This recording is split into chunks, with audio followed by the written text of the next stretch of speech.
La Biblia. Para miles de millones de personas es una escritura sagrada llena de milagros y misterios. Sin embargo, los nuevos adelantos en la tecnología sugieren que los increíbles milagros tienen una base real. ¿Puede la ciencia revelar la verdad que se esconde tras los mayores misterios de la Biblia?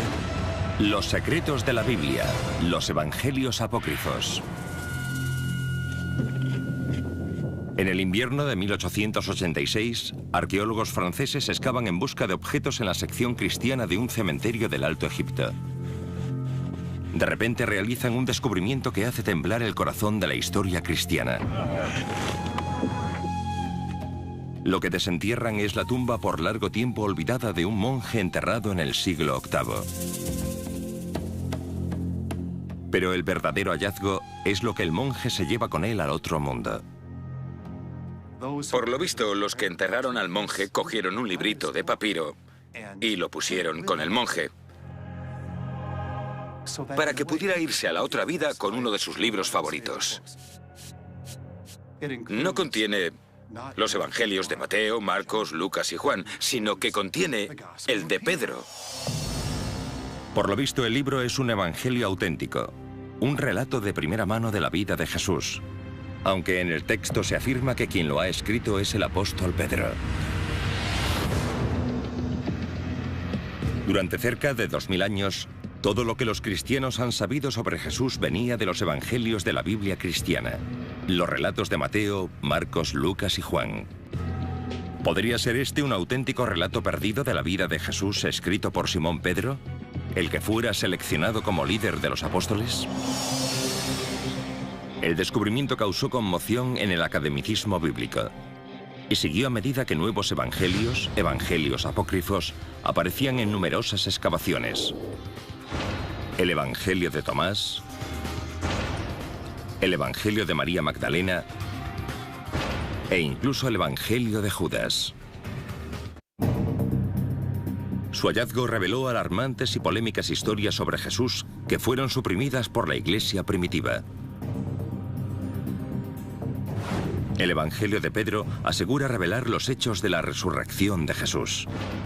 El de María Magdalena dice que ella quizá fuera la verdadera líder de la Iglesia cristiana. El de Judas dice que Jesús pidió ser crucificado.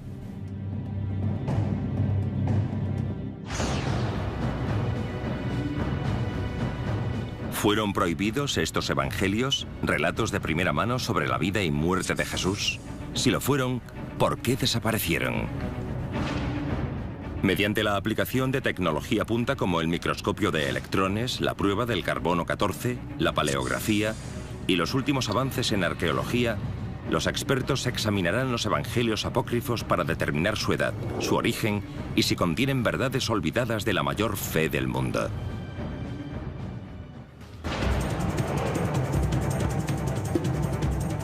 El descubrimiento de los evangelios apócrifos también revela una batalla secreta, ahora olvidada pero que en un tiempo fue vital.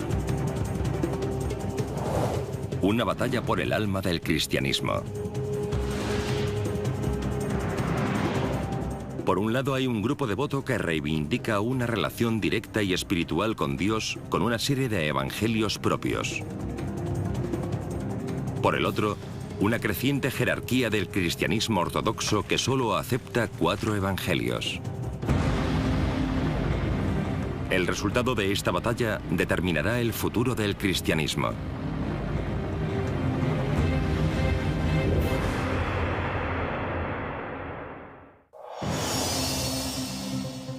Pero en los albores de la fe, no había ni evangelios ni Biblia cristiana. El cristianismo comienza en torno al año 30 después de Cristo, con un grupo de judíos que siguen las enseñanzas de Jesús de Nazaret. Contamos la historia a través de historias y así nació el movimiento en torno a Jesús. Los que rodeaban a Jesús, los pobres, los marginados, seguramente no supieran leer ni escribir, por lo tanto hacían lo que todos hacían: contar historias. Seguramente las personas hablaban entre ellas. ¿Conoces a Jesús? ¿Qué dijo cuando lo conociste? ¿Estabas cuando pasó caminando por la calle? ¿Recuerdas la historia? Lo que he oído es esto. Pasaron décadas antes de que se escribieran las historias de Jesús. Los estudiosos creen que el primer evangelio, el de Marcos, se escribió en torno al 70 después de Cristo, 40 años después de la muerte de Jesús. Pero este no era el único evangelio. En torno al año 200 después de Cristo no solo había los 4 evangelios, sino que puede que hubiera hasta 50. Con títulos como el Evangelio de Felipe, el de los Hebreos o el Apocalipsis de Pedro. Escritores antiguos mencionaron algunos de estos libros, pero estos evangelios estuvieron desaparecidos hasta fechas recientes.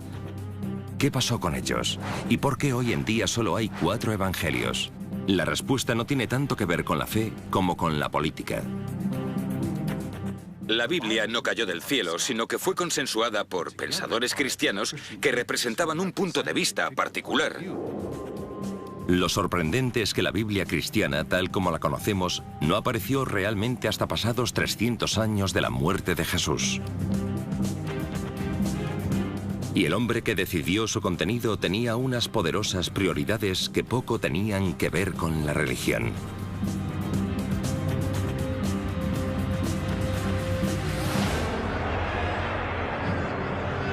En 312 después de Cristo, un emperador romano llamado Constantino, un pagano politeísta, aseguró haber tenido una visión de la cruz antes de una batalla.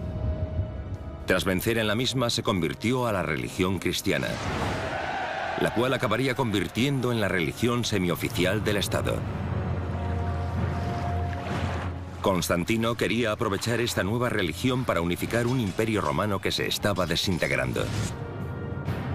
En ese momento el cristianismo era una religión poco organizada, un conjunto de iglesias con diversas creencias y diversas escrituras. El emperador pretendía cambiar eso. Sin embargo, se dio cuenta de que esta gente no estaba muy bien organizada. Y si algo sabían hacer los romanos era organizar las cosas. En 325 a.C., el emperador Constantino convoca el Concilio de Nicea para establecer los principios básicos del cristianismo. Reúne a los líderes eclesiásticos más poderosos del mundo para debatir la legalización de una religión cristiana formal. Una de las cosas interesantes que quedan claras es que sobre todo le interesa la unidad. Quiere que la religión cristiana aporte al imperio su base ideológica. La meta del Concilio de Constantino era unificar la fe, tanto en lo religioso como en lo político. Tras varias semanas de debate, los diferentes obispos y sacerdotes consensúan un conjunto de principios que unifican todo el cristianismo y colocan la religión bajo el control estricto del emperador. Entonces utilizó su autoridad para decir: bueno, chicos, se acabó. Las cosas cambiaron de forma drástica bajo el mandato de Constantino. Se produce una redefinición de cómo se va a entender a Dios. Dios es ahora el protector del Estado, que busca utilizar la religión para sus propios fines, para unificarlo todo, porque con mucha disensión no se puede gobernar. Constantino también unificó los evangelios cristianos y los limitó a los que él consideraba apropiados para la religión estatal.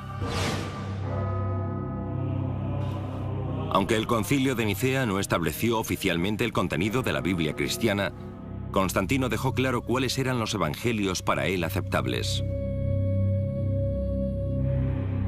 Encargó la creación de 50 copias de la Biblia cristiana que contenían únicamente los evangelios de Mateo, Marcos, Lucas y Juan. ¿Qué pasó con los demás evangelios? En 382 después de Cristo, otro concilio eclesiástico prohibió su lectura a los cristianos. Bajo el reinado del emperador Teodosio, todos los demás evangelios fueron considerados heréticos y fueron prohibidos y enterrados. Se arrestó a sus propietarios y en ocasiones se les mató.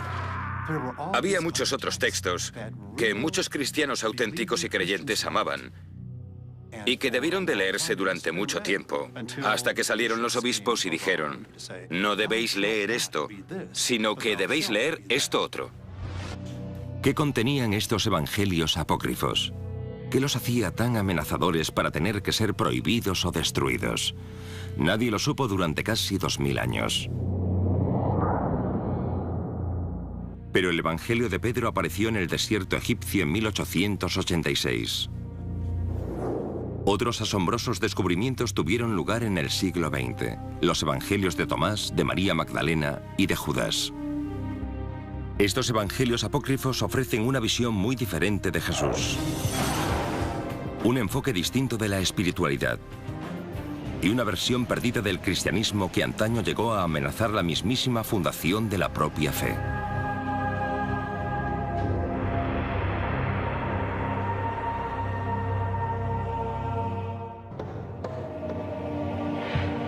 Durante cerca de 2000 años, los cristianos creyeron que solo había 4 evangelios y que estos contaban la historia de Jesús de Nazaret.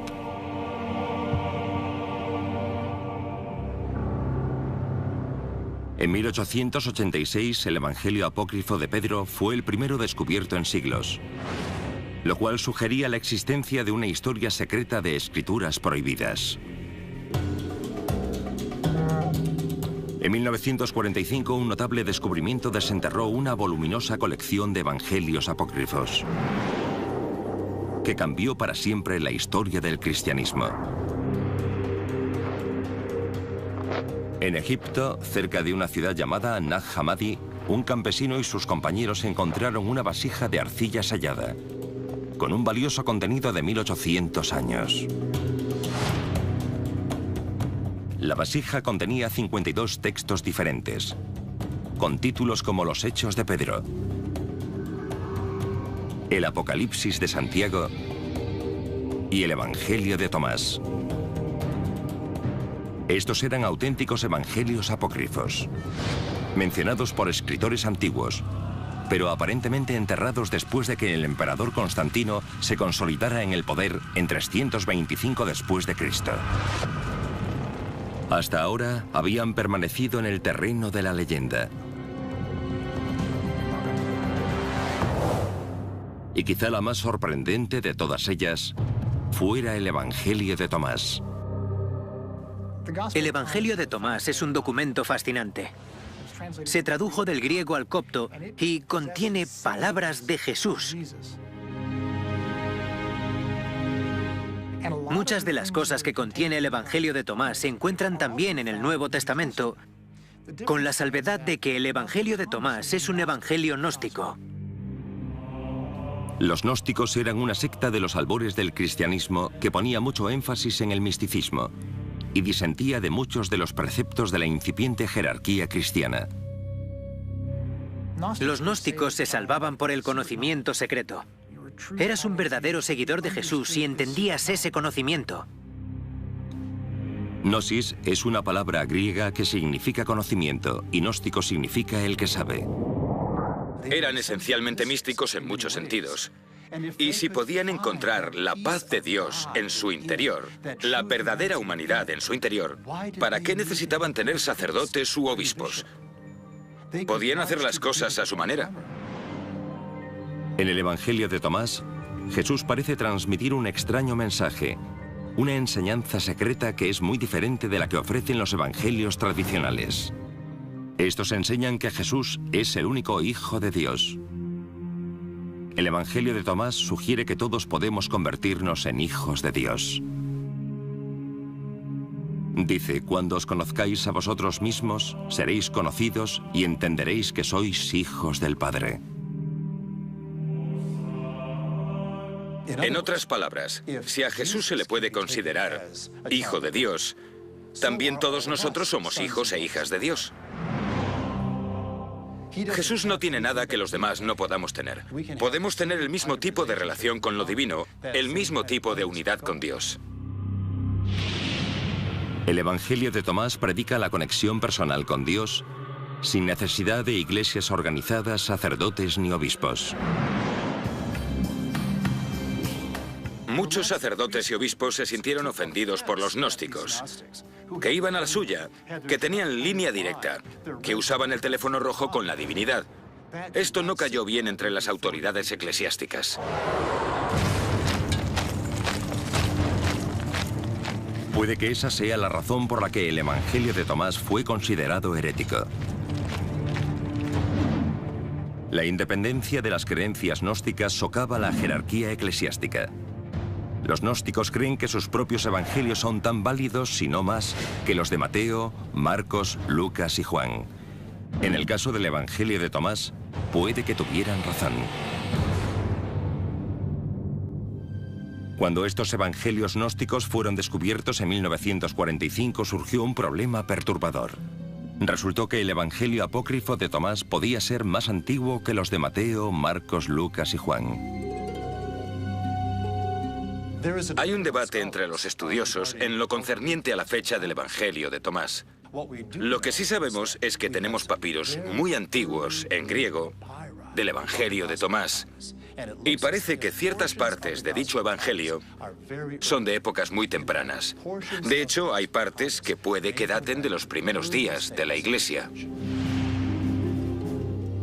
Muchos estudiosos creen que los 4 evangelios clásicos se escribieron una generación después de la muerte de Jesús, entre 40 y 60 años después de que se produjeran los hechos. Pero el material del Evangelio de Tomás puede ser más antiguo, viendo lo simple de su contenido. La diferencia entre el Evangelio de Tomás y el Nuevo Testamento es que el de Tomás solo contiene las palabras de Jesús. No hay milagros, no hay ninguna historia sobre Jesús. El hecho de que el Evangelio sea solo una colección de las palabras de Jesús puede sugerir que es más antiguo y que los elementos narrativos e históricos de los demás son añadidos posteriores. Si el de Tomás es realmente más antiguo que los 4 clásicos, ¿significa eso que es más fiel al mensaje de Jesús? Y si esto es así, ¿significa eso que la Biblia cristiana está literalmente incompleta? Puede que la respuesta dependa de encontrar la fecha exacta en la que se escribió el Evangelio. El Instituto de Conservación del Museo Smithsonian, o MCI, despliega un equipo de especialistas y científicos para extraer los secretos del antiguo documento. Lo que hacemos es lo que haría un detective. Nuestros científicos examinan el documento con diferentes instrumentos para entender en esencia qué es y de dónde procede. Los académicos buscan pistas de la edad de un evangelio en el papel y la tinta del documento.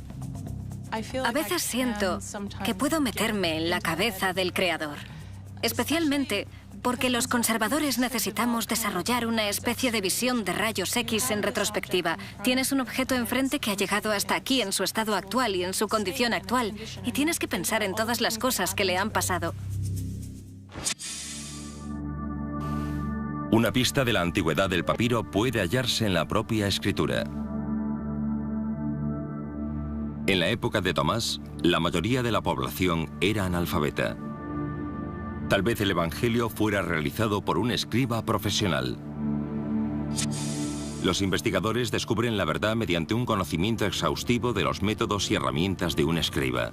Los escribas no son simples escribientes, llevan consigo sus materiales de trabajo, preparan sus tintas en estado sólido y luego van moliéndolas sucesivamente y añadiendo líquido para darles la fluidez necesaria. Es de esperar que haya una cierta variabilidad en el tamaño de las partículas. Y algo muy pero que muy perfecto y muy pero que muy puro y muy uniforme podría ser una señal de que se trata de un material más moderno. Vale, retrocede y sube. Al observar detenidamente el Evangelio de Tomás, se concluye que no era una obra moderna, pero se sigue sin saber la antigüedad exacta del Evangelio. A este se le practicó la prueba del carbono 14. Sus páginas revelaron que la copia databa aproximadamente de entre el siglo IV y V después de Cristo. Las copias más antiguas de Mateo, Marcos, Lucas y Juan son aproximadamente de la misma época. Pero se cree que deben de ser copias de textos mucho más antiguos, ya que hay referencias escritas a ellos que datan de 150 después de Cristo. La antigüedad exacta del Evangelio de Tomás sigue siendo esquiva y polémica. ¿Es más antiguo y más exacto que los de Mateo, Marcos, Lucas y Juan? Hasta que se encuentre una copia más antigua, la pregunta sigue siendo un misterio. Pero sea cual sea, la edad del Evangelio revela una batalla entre dos sectores dentro del cristianismo. La iglesia tradicional tenía de su lado a Mateo, Marcos, Lucas y Juan. Pero los gnósticos aseguraban contar con el apoyo de la mismísima María Magdalena.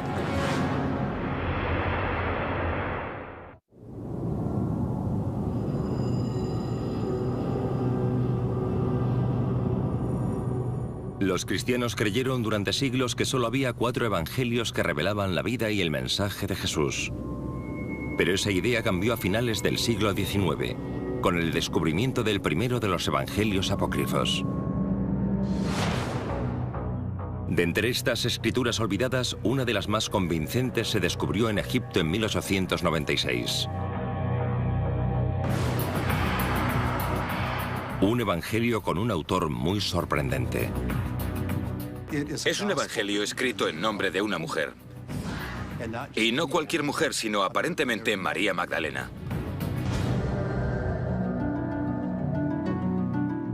María Magdalena es una discípula muy querida por Jesús. Forma parte de su círculo más cercano.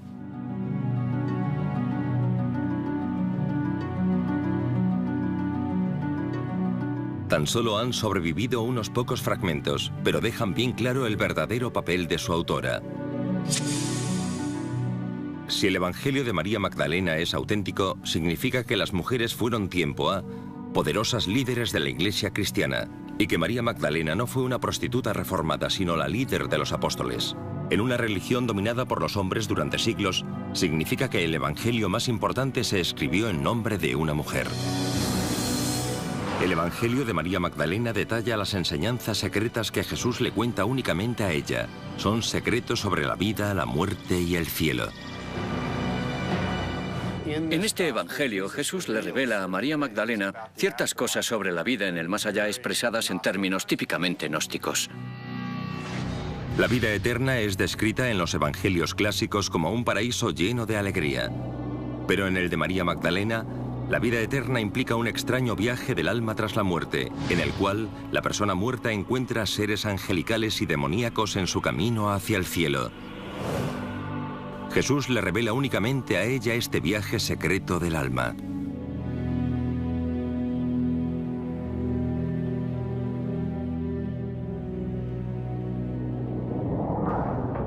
El Evangelio relata que Pedro, el líder de los apóstoles, se pone hecho una furia cuando conoce esta revelación. Pedro dice, ¿de verdad habló él con una mujer sin que lo supiéramos? ¿Tenemos que cambiarlo todo para escucharla a ella? ¿La prefería él a nosotros?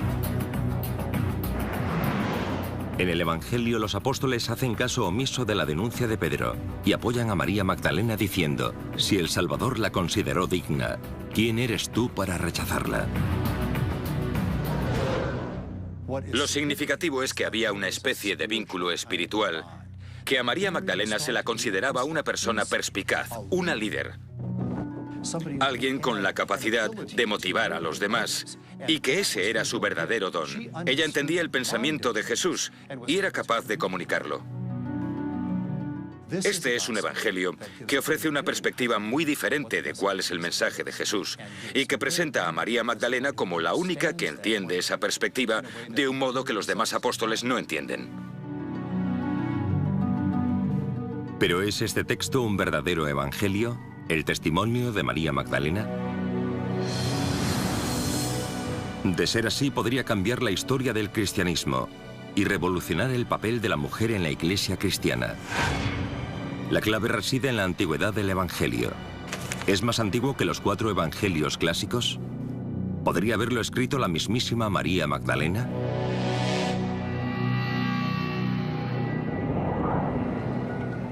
El Evangelio de María Magdalena se descubrió en 1896 en Akhmim, Egipto. La prueba del carbono 14 revela que este texto fue copiado a mano en el siglo V. Pero con el paso de los años, fragmentos de su Evangelio han aparecido en otras partes de Egipto y son mucho más antiguos.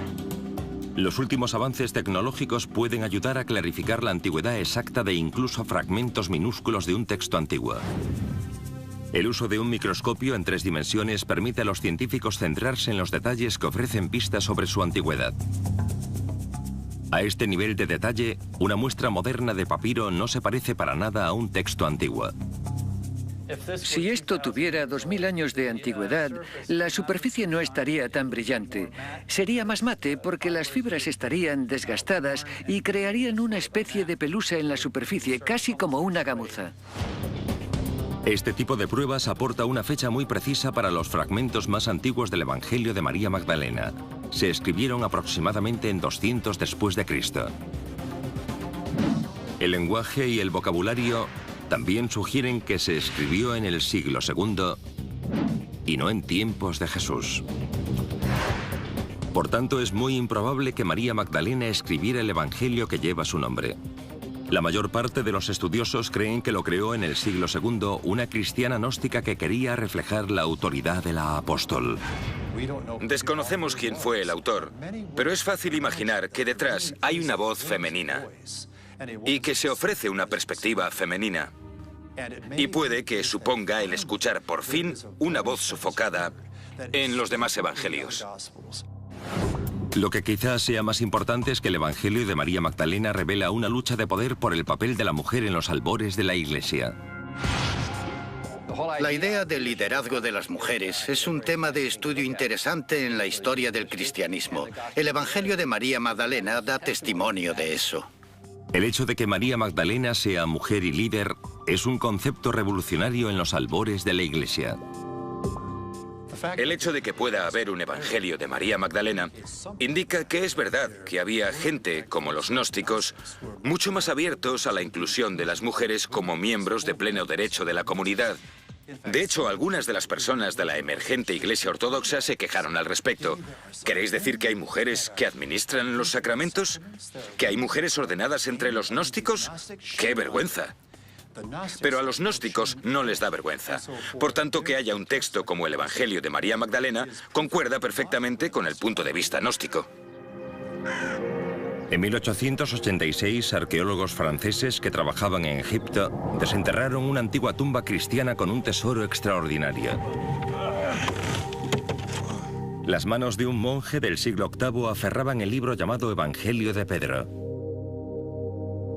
Fue uno de los primeros evangelios apócrifos que se descubrieron.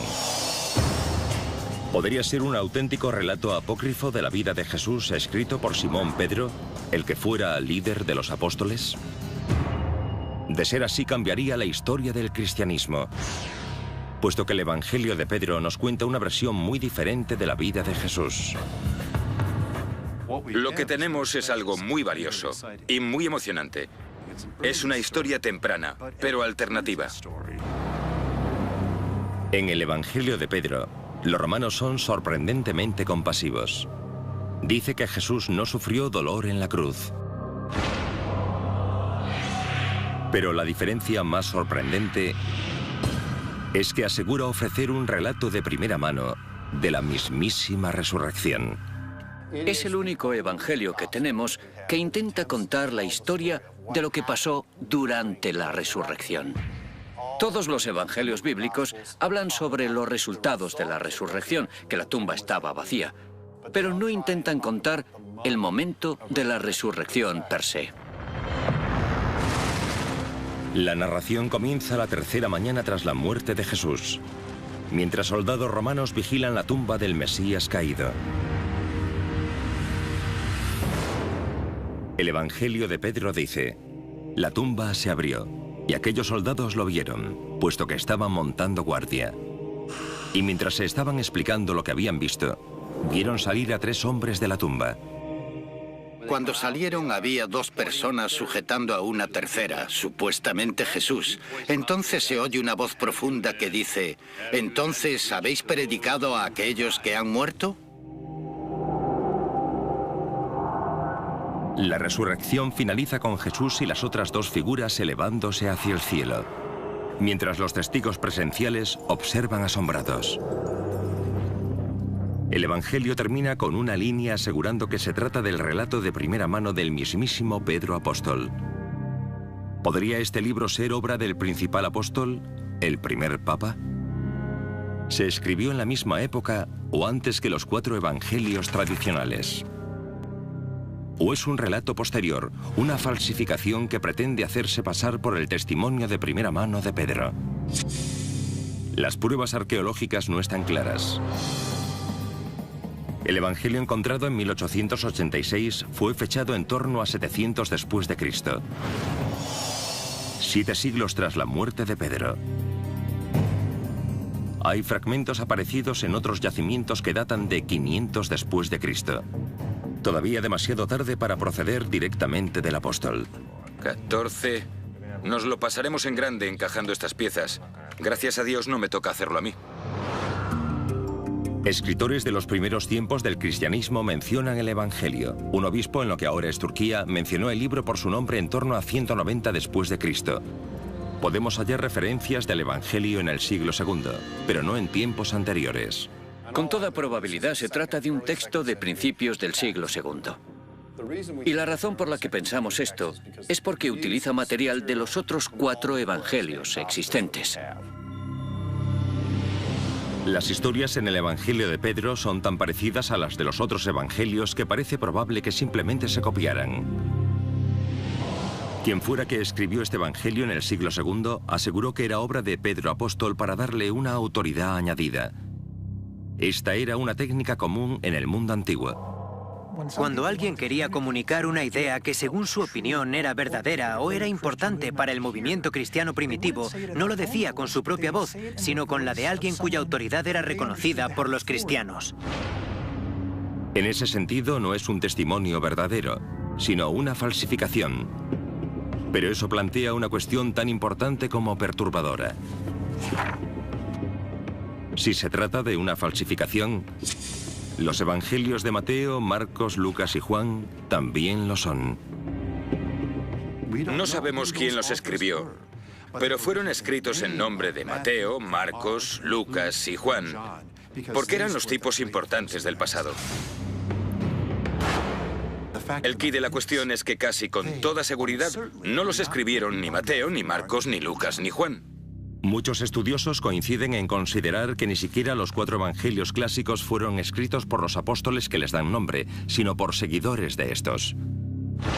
Si los de Mateo, Marcos, Lucas y Juan no fueron escritos por ellos, ¿significa eso que el de Pedro o el de María Magdalena pueden ser considerados auténticos? Los historiadores todavía no ofrecen una respuesta clara a la pregunta. Pero hay elementos en el Evangelio de Pedro que sugieren que no se trata del testimonio de nadie, y mucho menos de Pedro apóstol. La historia que narra contiene material muy sospechoso. En la escena de la resurrección se dice que Jesús y los 2 seres angelicales ascienden hasta más allá de las nubes. Y que detrás de Jesús, en la tumba, emerge la cruz, que habla. El Evangelio dice que se oyó una voz venida del cielo. ¿Habéis predicado a aquellos que están dormidos? La respuesta vino de la cruz. Sí. El Evangelio de Pedro era demasiado fantástico, con estos tiarrones cuya cabeza atraviesa los cielos y una cruz que habla. O sea, es demasiado pedir que la iglesia primitiva creyera algo así cuando quería aparecer como una institución con los pies en la tierra y cabal. Esa puede ser una razón para que el Evangelio de Pedro no se aceptara como evangelio cuando Constantino convocó el Concilio de Nicea. Aún así, seguía habiendo grupúsculos de cristianos devotos que consideraban este libro sagrado lo suficientemente sagrado como para enterrarlo con un monje en torno a 700 después de Cristo. Me gusta bastante la idea de que haya un monje que se aferra a este texto no solo en vida, sino en el más allá. El Evangelio de Pedro fue descubierto en 1886 y es uno de los primeros evangelios que se encontraron. Uno de los evangelios apócrifos más recientes no fue descubierto hasta 2006. Se trata de una escritura que se vio inmersa inmediatamente en la polémica porque se dice que fue escrita por el traidor de Jesús, el Evangelio apócrifo de Judas.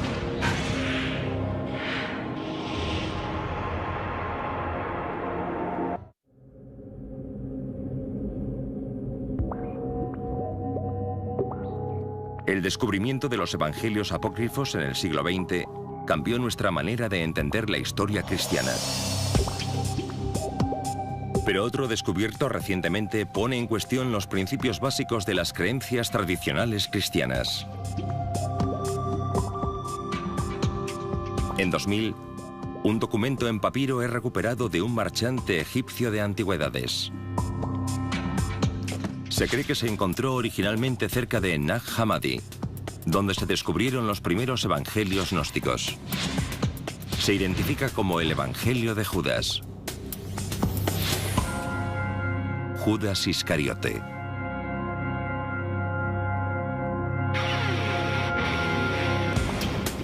Cuando se publicó se le dio mucho bombo a la idea de que Judas era un héroe, que pasaba de ser el traidor de Jesús, como aparece en los evangelios bíblicos, a ser elevado a los cielos porque simplemente ejecutó la voluntad de Dios. En la versión tradicional cristiana de la crucifixión, Judas entrega a Jesús a los romanos y es despreciado como un villano. Pero en este evangelio la historia de traición da un giro para convertirse en una historia de sacrificio personal. Jesús reconoce a Judas como el más sabio de los apóstoles. Todo trata de la relación entre Jesús y Judas. A Judas se le considera un discípulo muy especial. Es él quien recibe la iluminación y el que parece tener una comprensión más perspicaz sobre quién es Jesús. Jesús dice que Judas entregará solo su cuerpo físico a los romanos. Él mismo escapará de la crucifixión y regresará al reino espiritual. Esta es una clara señal de que el evangelio tiene raíces gnósticas. No creían que Jesús fuera realmente humano.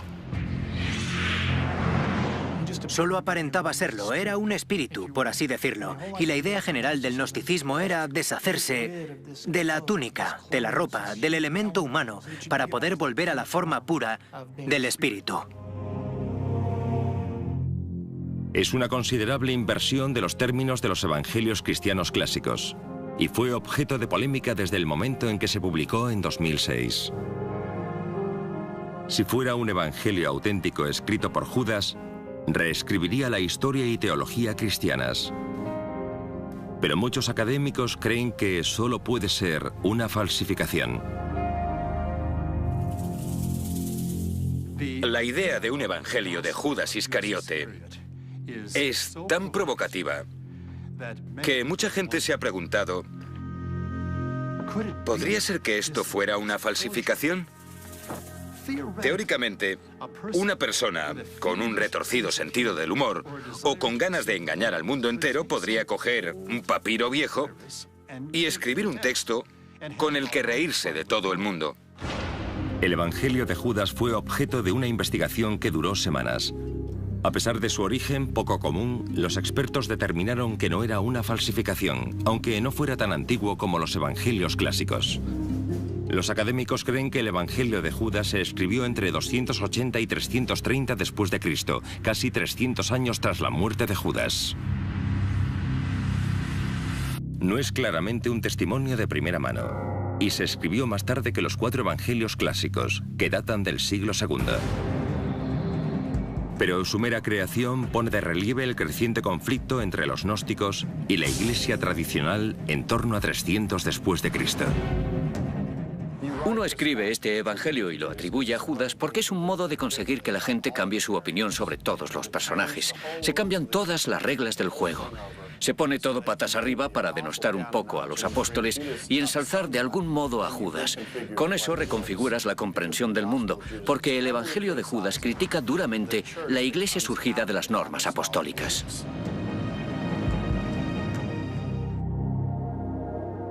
Ellos creían realmente que tenían algo en su interior que les facilitaba un acceso directo a la divinidad. Verdaderamente no tenían ninguna necesidad de sacerdotes y obispos. No tenían por qué obedecer a ese tipo de autoridad. Pero el énfasis de los gnósticos en el misticismo y en la revelación personal quizá condujera a su disolución. En lugar de construir una comunidad y ganar adeptos, el selecto círculo místico de los gnósticos empezó a perder influencia política. Mientras tanto, la emergente jerarquía católica estaba atrayendo la atención de los políticos romanos. Con el concilio de Nicea en 325, Constantino consolidó las bases del poder de los obispos más ortodoxos y su jerarquía.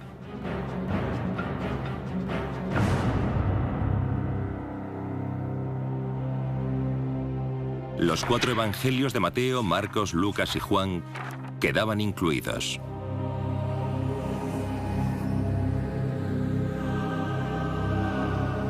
Los evangelios gnósticos quedaban fuera. Al menos oficialmente. Es importante tener presente que aunque estos otros evangelios no estén en el Nuevo Testamento, la gente los leyó y les tuvo cariño durante mucho tiempo. ¿Pero qué dice esta evolución histórica del Nuevo Testamento acerca de la legitimidad de los evangelios apócrifos? El estudio de los evangelios apócrifos fue fascinante. Nos ayudan a entender las tensiones culturales por las que atravesaba el cristianismo y cómo las enfrentaron. Es bastante fascinante imaginar qué podría haber pasado en Nicea y después de ella si una perspectiva gnóstica hubiera salido victoriosa. Imagino que la motivación para ser seguidor de Jesús habría tenido un componente más místico, más de reflexión interior. Habría sido una iglesia muy diferente, con características diferentes y un cariz más místico. Pero los gnósticos no salieron victoriosos de Nicea.